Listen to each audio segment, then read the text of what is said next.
Hello everyone. I hope आप सभी लोगों का स्टडी अच्छा चल रहा हो।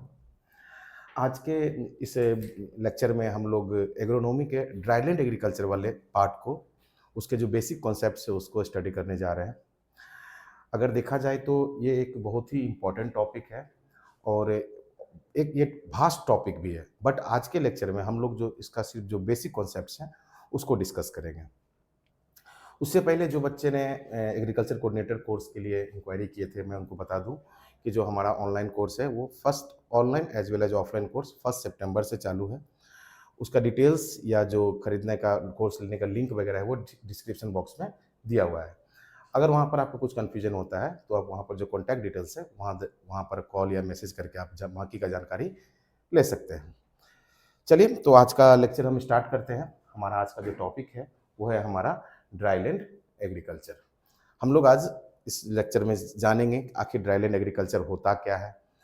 यहाँ पर ड्राईलैंड एग्रीकल्चर में जो हम क्रॉप प्रोडक्शन में जो समस्या आती है वो क्यों आती है, उस समस्या से हम मैनेजमेंट कैसे कर सकते हैं, वहाँ का इफेक्टिवली हम क्रॉप प्रोडक्शन कैसे कर सकते हैं, वो सारी चीज़ हम आज के लेक्चर में डिस्कस करेंगे।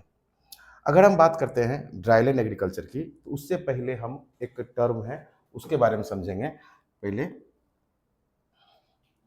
कि जो हमारा रेनफेड, ये क्या होता है। रेनफेड, देखिए, रेन मीन्स बारिश और फेड मतलब फीड, मतलब बारिश से फीड किया जाएगा।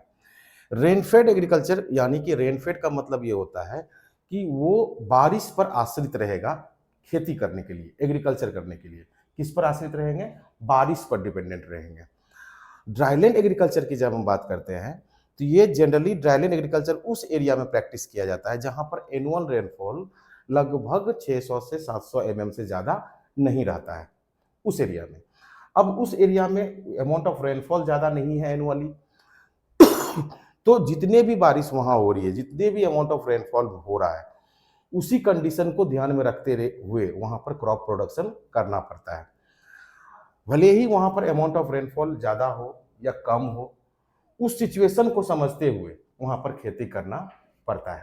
ठीक है। अगर हम बात करते हैं ड्राईलैंड एग्रीकल्चर की, तो वहां पर एडिशनल इरिगेशन फैसिलिटी नहीं होती है। वो कहां पर, किन पे डिपेंडेंट रहेगा? रेनफॉल पर डिपेंडेंट रहेगा खेती करने के लिए, क्रॉप प्रोडक्शन के लिए। ठीक है।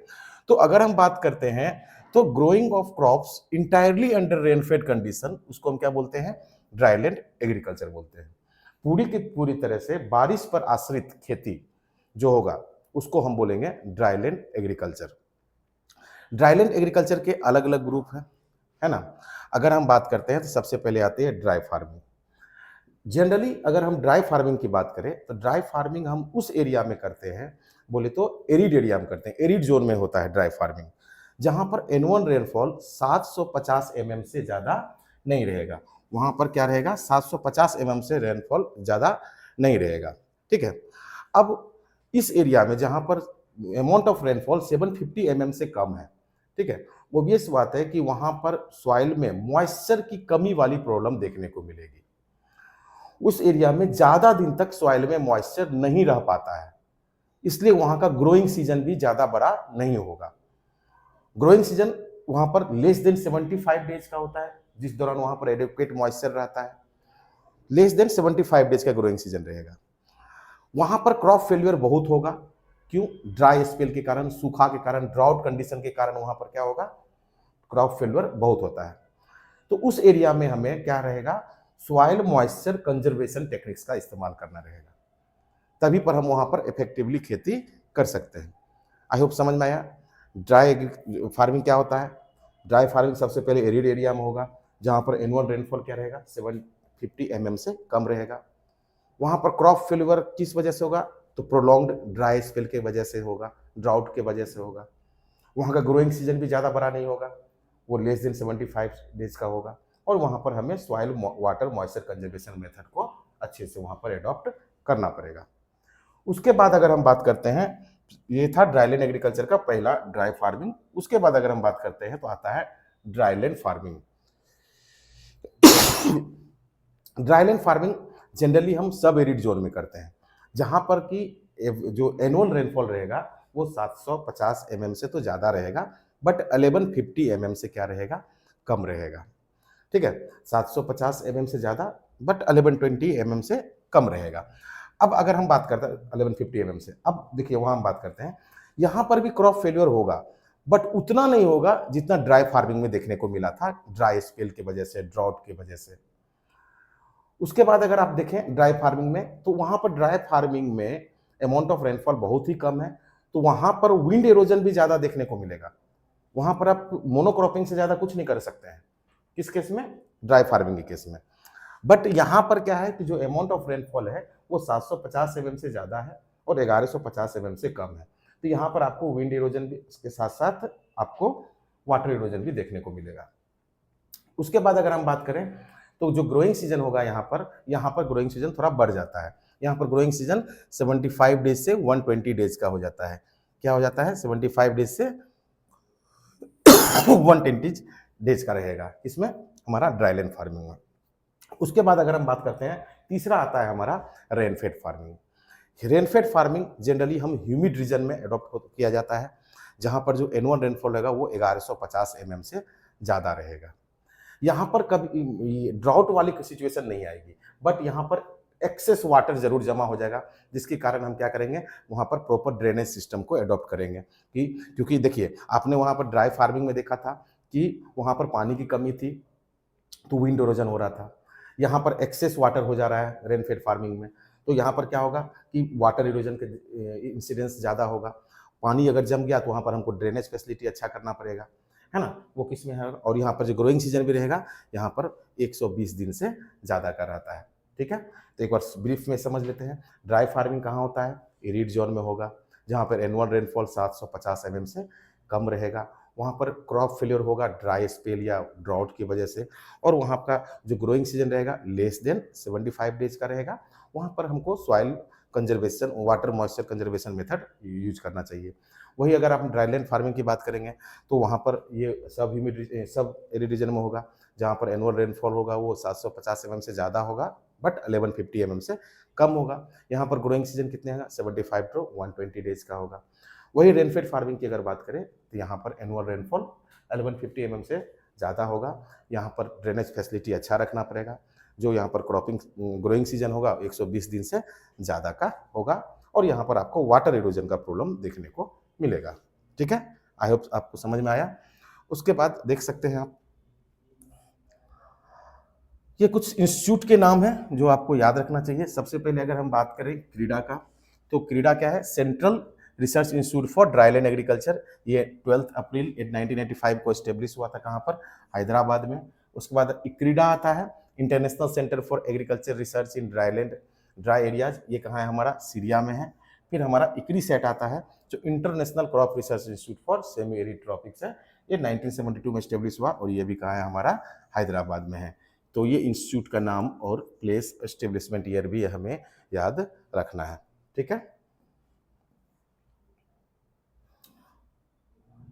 हाँ, ये आपका ये कोर्स है एग्रीकल्चर कोऑर्डिनेटर वाला, जो कि 1 सितंबर से चालू होने जा रहा है।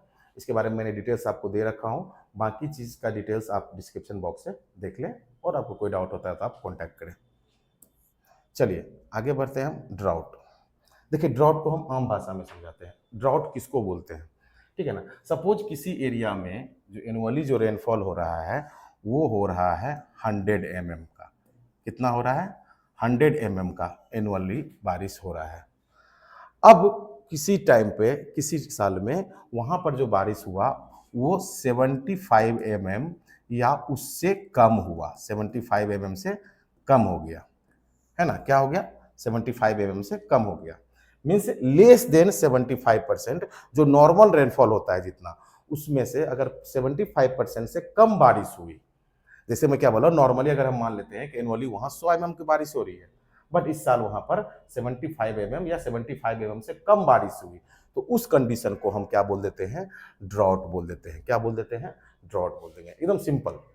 दूसरा मैं बोल रहा हूं, सपोज 100 mm बारिश एनुअली वहां पर होता था, बट इस साल वहां पर 50 mm या उससे कम बारिश हुआ है। सपोज हम ले लेते हैं 44 mm बारिश हुआ, ठीक है। तो यहाँ तो पहला कंडीशन मैंने बोला कि 75% नॉर्मल जितना रेनफॉल होता है उसमें से 75% से कम हुआ है। जैसे 100 mm बारिश होता था तो वहां पर 75 mm या 72 mm हो गया, 75% से कम हो गया, तो उस कंडीशन को मैंने ड्रॉट बोला।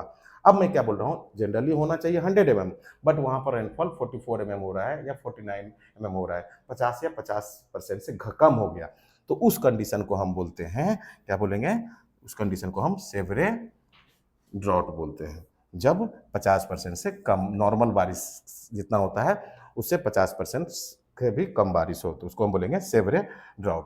तो ड्रॉट और सेवरे ड्रॉट में क्या अंतर है वो समझ गए आप। आगे बढ़ते हैं।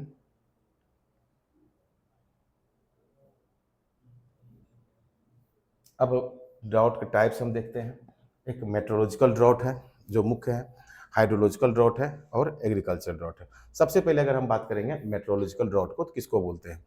देखिए क्या होता है कि अगर किसी एरिया में जो नॉर्मल अमाउंट ऑफ रेनफॉल है, किसी एरिया में जितना एनुअली बारिश होना चाहिए उससे बहुत कम बारिश हुआ एक लंबे समय तक के लिए, क्या बोल रहा हूँ कि मेट्रोलॉजिकल ड्रॉट किसको बोलते हैं, एक पर्टिकुलर एरिया में एनुअली जितना बारिश होना चाहिए उससे बहुत कम बारिश होती है एक लंबे समय तक के लिए, तो एक पानी की कमी आएगी जिसको हम बोलते हैं मेट्रोलॉजिकल ड्रॉट। अब ये मेट्रोलॉजिकल ड्रॉट, पहले बात समझ गए कि मेट्रोलॉजिकल ड्रॉट यानी कि बारिश का कम होना, नॉर्मल जितना बारिश होता था उससे बारिश कम हुई एक लंबे समय तक के लिए, तो उसको तो हमने मेट्रोलॉजिकल ड्रॉट बोल दिए। अब अगर वही मेट्रोलॉजिकल ड्रॉट क्या हो जाएगा, एक लंबे समय तक चला मेट्रोलॉजिकल ड्रॉट, तो क्या होता है कि रिजर्वायर्स हो गए, जो सरफेस वाटर हो गए, टैंक हो गए, केनाल हो गए, वो सब सूखने लगते हैं। क्या लगते हैं, जो वाटर बॉडीज हैं वो सूखने लगेंगे, फिर से वहां भी पानी की कमी आई, तो उसको हम बोल देते हैं हाइड्रोलॉजिकल ड्रॉट। क्या बोल देते हैं, हाइड्रोलॉजिकल ड्रॉट। क्योंकि देखिए हाइड्रोलॉजिकल ड्रॉट होगा तो आपको क्या होगा, इरिगेशन फैसिलिटी में दिक्कत आएगी, क्योंकि आप कहीं ना कहीं केनाल टैंक ये सब का इस्तेमाल करते हो इरिगेशन करने के लिए। बट ये हाइड्रोलॉजिकल ड्रॉट आया क्यों भाई, क्यों आया, तो वो मेट्रोलॉजिकल ड्रॉट की वजह से आया।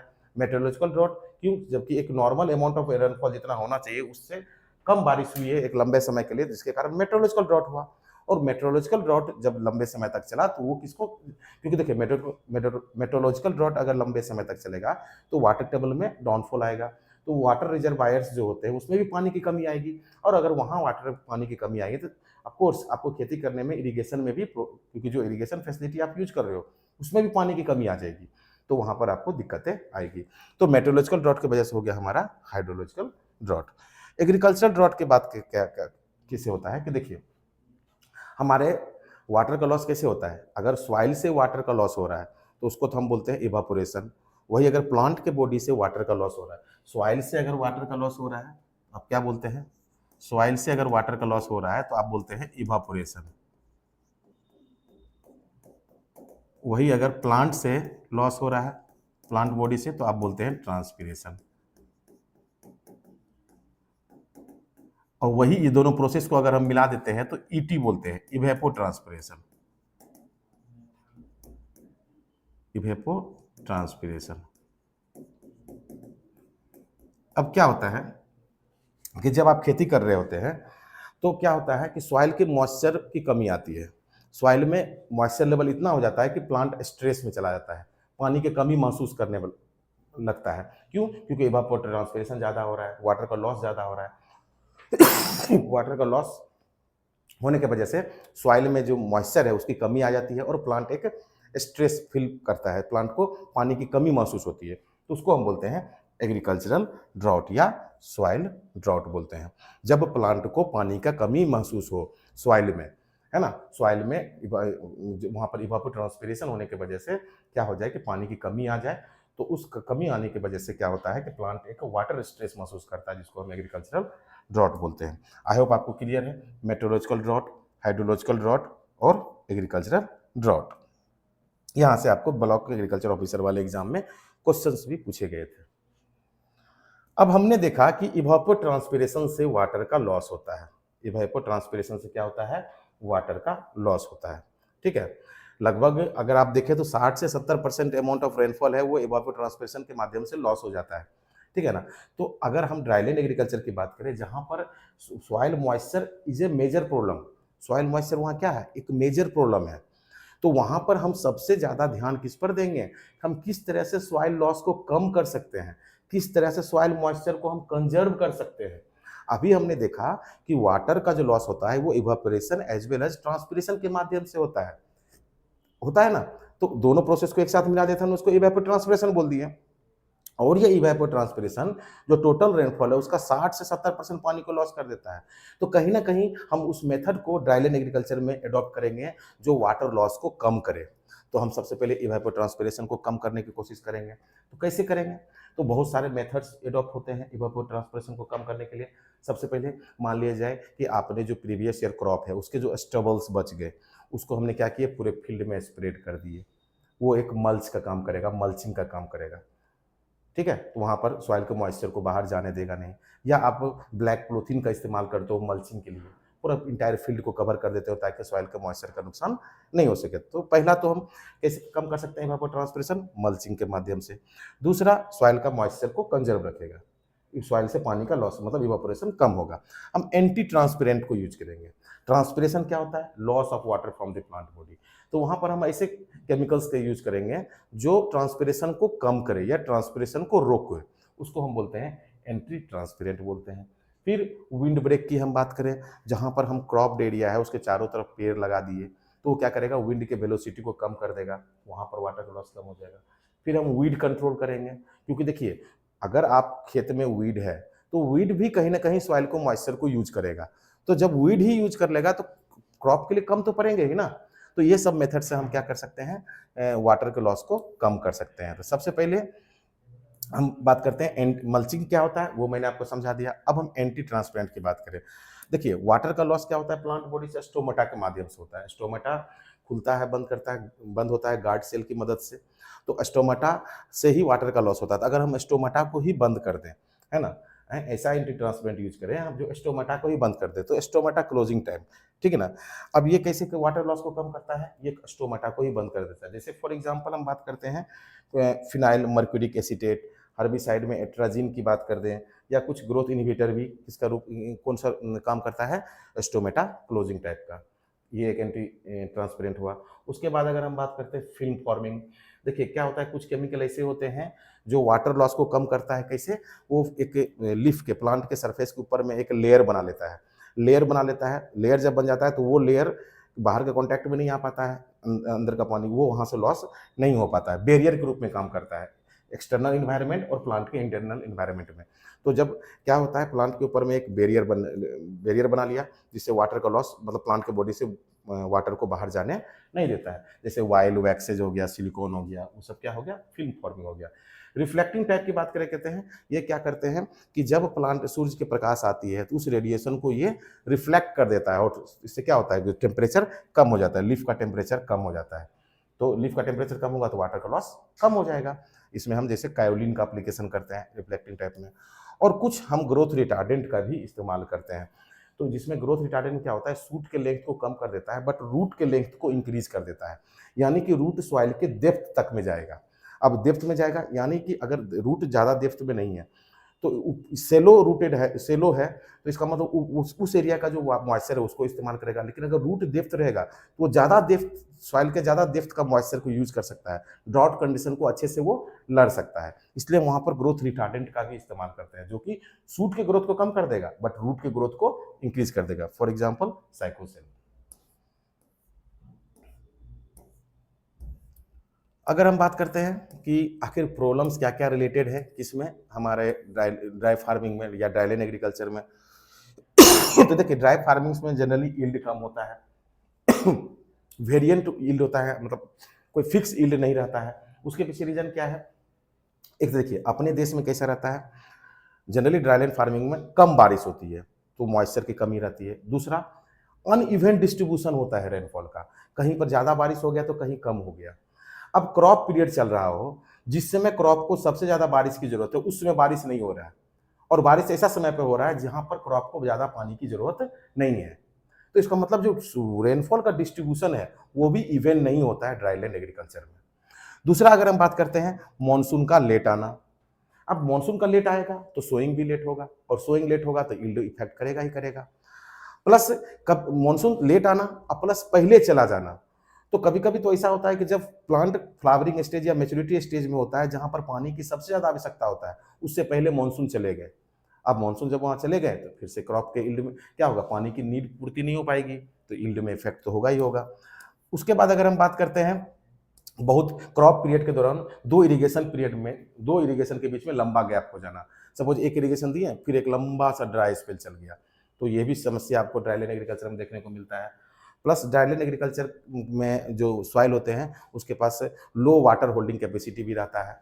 साथ साथ जो अगर हम बात करें ड्राईलैंड एग्रीकल्चर को कहते हैं ना कि ड्राईलैंड में फार्मिंग में जो होता है, सिर्फ मिट्टी जो होती है वो थ्रस्टी ही नहीं होता है, हंग्री भी होते हैं, यानी कि उसमें न्यूट्रिएंट की भी कमी रहती है। उसमें क्या रहता है, न्यूट्रिएंट की कमी है, यानी कि सॉइल की फर्टिलिटी भी कम रहती है। ठीक है, तो ये आपका बेसिक कॉन्सेप्ट था किसके बारे में, हमारे ड्राईलैंड एग्रीकल्चर के बारे में। आपका इसको कोर्स में आपको इसका डिटेल्ड लेक्चर मिल जाएगा, ये लंबा टॉपिक है, ये मैंने सिर्फ आपको बेसिक चीज़ें डिस्कस किया। वहाँ पर आपको लेक्चर में आपको पूरा चीज़ बताया जाएगा कि करंट सिनेरियो कितना है, कितना एरिया हमारे ये देश में ड्राईलैंड फार्मिंग होती है ना, और इसमें इस कौन कौन से क्रॉप मेजर क्रॉप्स लेते हैं, ये सारा चीज़ आपको जो लेक्चर जो मैं आपको क्लास के लेक्चर से वहाँ पर सारा चीज़ अपलोडेड रहेगा। ठीक है, तो मिलते हैं नेक्स्ट लेक्चर में। अच्छे से वीडियो को देखिए, समझिए और इस पर बेस्ड क्वेश्चन को प्रैक्टिस कराइए। वैसे मैं आपको एक थ्योरी लेक्चर के बाद क्वेश्चन वाले लेक्चर भी लाऊंगा जहां से आप क्वेश्चन को प्रैक्टिस कर सकते हैं। Thank you.